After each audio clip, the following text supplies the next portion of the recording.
Alright, in this tutorial I'm going to show you how to change an image into black and white using Camera Raw. This is the image that I'm going to be changing it into. To show you how I did that, back here in Adobe Bridge, you can see the original that I was working on. I changed all of the coloring first, and then as I mentioned in class, this wasn't quite cropped down to the rule of thirds, so here's the cropped version, and that's what I'm going to work on, and you can see the final right next to it here.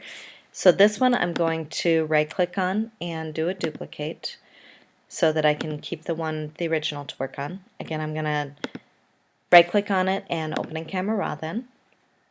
Once I open it up in Camera Raw, you can either hover over the top of these to see what they actually are, or you can just click on them and read what's below it. So this is your grayscale button. The grayscale, if I click it, turns it to black and white right away. You can see that it's a relatively washed out version though, so I'm going to show how to bring the contrast up on that quite a bit. If I go to default, it does some.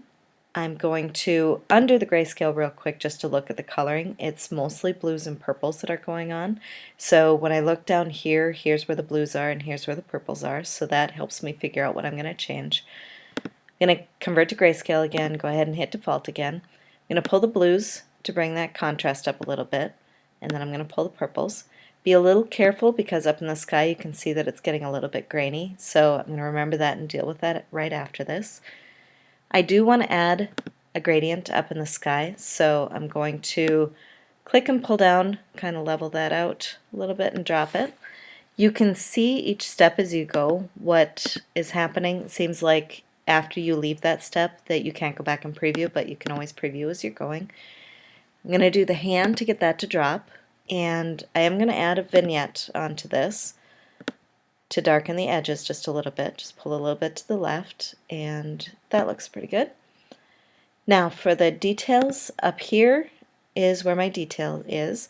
Seems like the color is doing the most of kind of working that out and making it less grainy. So again, if I preview, you can see the grain and how much that helped smooth it out. So that looks pretty good. Now I'm going to go ahead and do Save Image. You can add words on the end of this, so I added the black and white on the last one here. Remember again to make sure that it's JPEG and maximum when you save it out of here. So I'm going to hit done. And there's my final that I'm working on.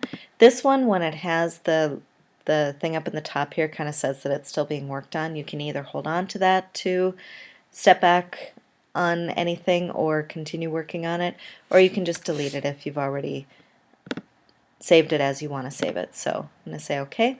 So there's my final image that I can upload anywhere that I want.